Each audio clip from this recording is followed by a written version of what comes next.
Hi there, welcome to BDM Vlogs.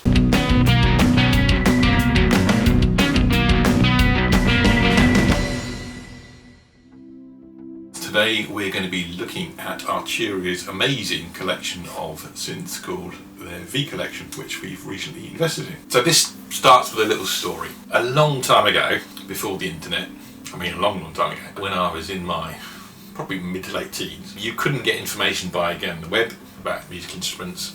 You can get all your guitar porn and your gear porn on the web. You had to write to companies to get hold of it, and most would just send you one or two catalogues and a few bits and pieces. So me and my brother at the time, being interested in Yamaha guitars, we'd seen some guitar shows, wrote to Yamaha and said, "Oh, can you send us some information on your various guitars?" And they sent information on everything. They did a massive range of musical instruments, so we got a massive great sort of wodge of catalogues, and amongst that was a lot of keyboard and synthesizer catalogues. And one of the synthesizers in that collection was their top of the range flagship synth called the CS80. And as young musicians, we were very inspired by that piece of kit. It looked like the flight deck of an aircraft. It had all these sliders and switches and knobs on it, and it just looked amazing. Unbeknownst to us, it cost a small fortune. You could get a Chevrolet Corvette for what you paid out for a CS80, and it weighed a ton. It took two people to move it, but it was absolutely top of the range. People actually loved it. It was used on Blade Runner, it was used on Chariots of Fire. A whole range of different films and composers and musicians got hold of it and used it, and it's still revered today. So a while back I was looking for a software version of CS80, a new one, probably a second-hand one now probably costs you about 20 grand, so a bit out of my reach, but a software version would be great. And I found this company, Arturia, doing a CS80, but they also did a collection of synths, vintage rare synths, a lot of which I grew up with or grew up knowing about, called the V collection, which includes luminaries or famous synths such as the Mini Moog, the Moog modular, the ARP 2600, CMI Fairlight, DX7. It's a whole range, a whole smorgasbord of these amazing synths, all of which have been modelled. So they're not sampled, they're all modelled instruments using software. So of course I was very interested, but at the time it was a bit expensive. But lo and behold, Arturia had a sale recently, and being an existing owner of some Arturia keyboard kit, I got even more discount. So I couldn't resist it, I had to go for it. And it does have my favourite in there, which is the Yamaha CS80. But there are a whole raft of other synths. I'm not going to do a massive great test here, I'm just going to quickly go through some highlights for me of the collection.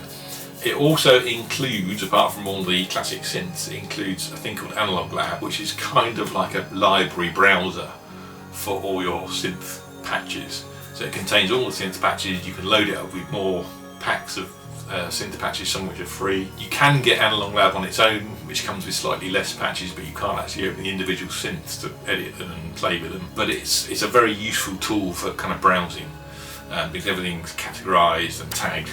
So it's pretty handy if you want to just browse the entire collection irrespective of synth, then Analogue Lab is a good way of doing it. But it also contains various classic keyboards, so Farfisa organ, Vox Continental, and good old Mellotron, which they've recently introduced. So we've got the CS80 up here, and it does look exactly like a CS80, including the case and handle, which is just amazing, and it does sound really fantastic. I love the sound of this thing.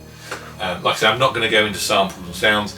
What we are doing is I'm currently doing some work with Sam, one of our guys, who's doing some sci-fi animations, and I'm going to use this collection to do some of the scoring and soundtrack. So what we'll do is, when we've done that, we'll post that and tell you which we used and what for. But yeah, it's ideal for that sort of thing.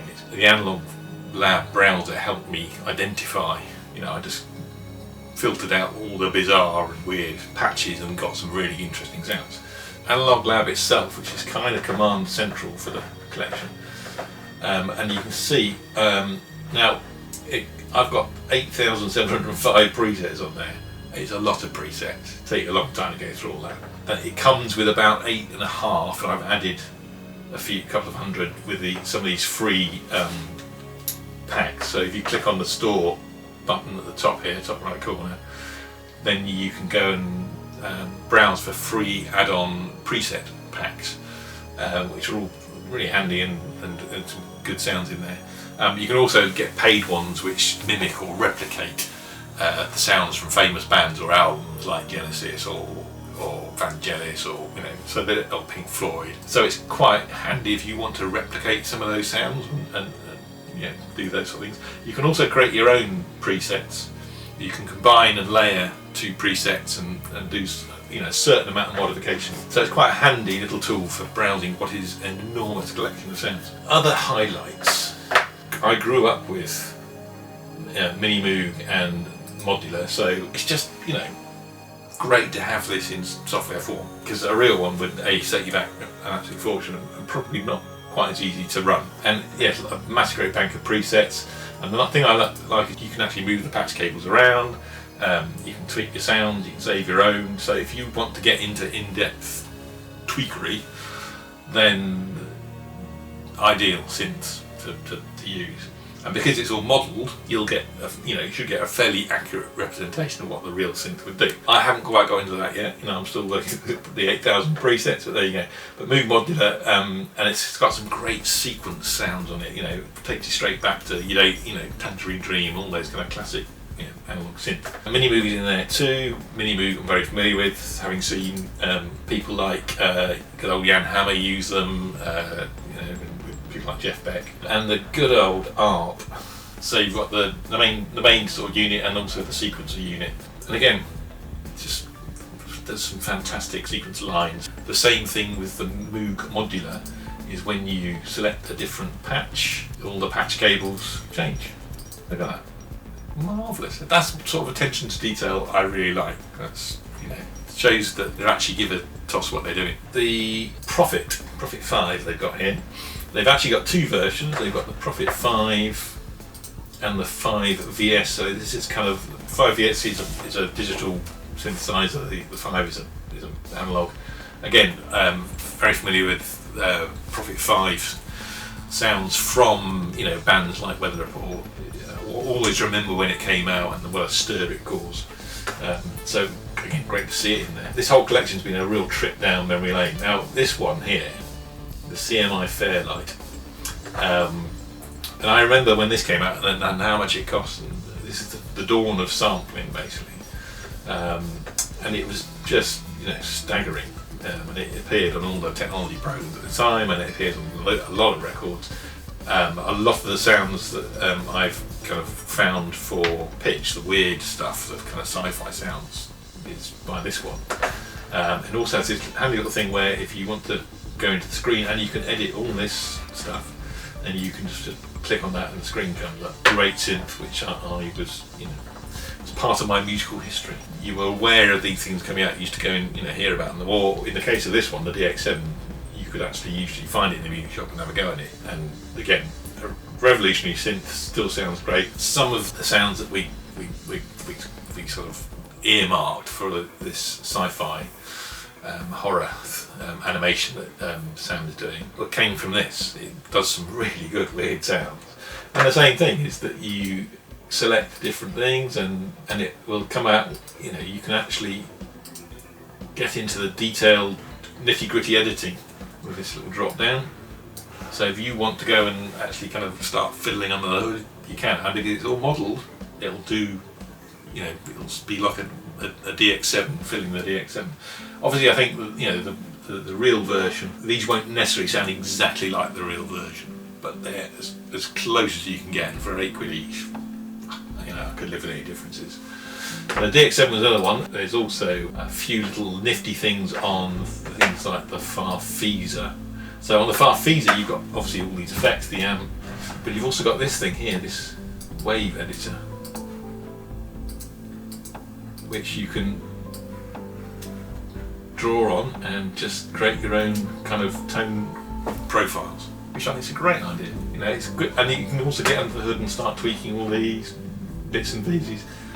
You can really go mad, and that's nice to see. It's nice to see they built in, you know, a lot of flexibility. There's also the good old Mellotron, and again, you can look under the hood and start fiddling with stuff.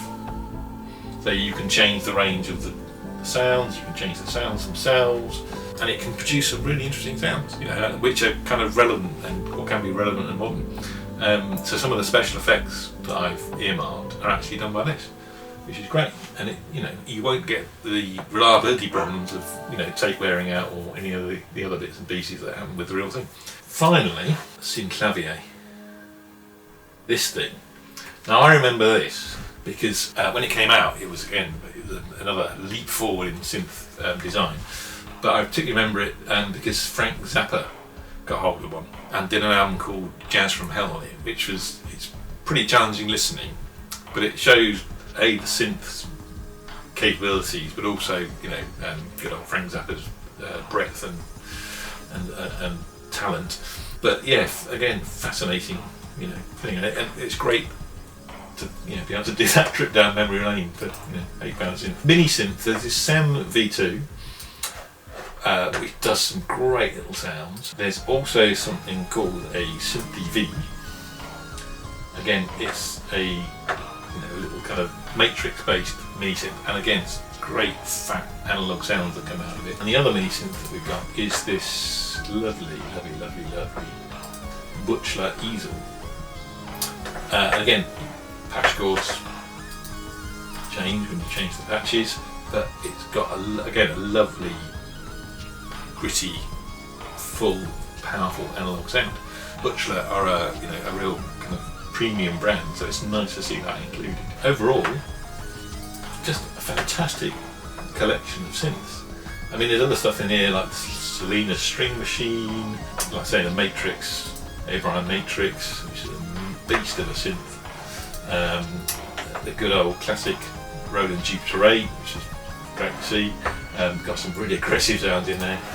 Take speakers out, but just overall, just very impressed with the quality, diversity, and the quantity of stuff on this particular collection. So if you can't quite stretch to the full collection, always worth starting with Analogue Lab, because you get pretty much the same set of presets, about 7,000 rather than 8.5, and basically it's like having all those synths in a little kind of collection. You can't do a lot of tweaking on each, but there are some tweakery you can do. You can't open the individual synths obviously, because you've not actually got the individual synths, you've just got patches from those synths. But again, 7,000 presets keep you going for a while. So that would be, if I couldn't get the full collection, so at such a good price, I would have probably gone for that and then upgraded later. So yeah, Arturia. So the next step for me, and I've mentioned this before, is to get their Keylab 88. So to really take advantage of this, because it's designed to control this collection. You know, I think this sort of level of quality of collection, you know, really needs, it's not essential to have a good keyboard, but I think it's going to be a lot more fun to play with a really good keyboard. So that'll be, that's now on the card. That's on my shopping list, on my Christmas list now. But yeah, overall, I can't recommend it highly enough. I mean, even at the full price, it is still pretty damn good value. But if you can get it in the sale, and you like synths, and like me, you've grown up with a lot of these synths and being influenced by the sound and the music they produced, you can't go wrong. And you know, credit to Arturia for creating such a, you know, accessible, user-friendly, and generally fantastic collection. Top notch. That's all from me for the moment. Keep an eye on our good old YouTube page and subscribe if you can, and we'll catch you next time. Cheerio.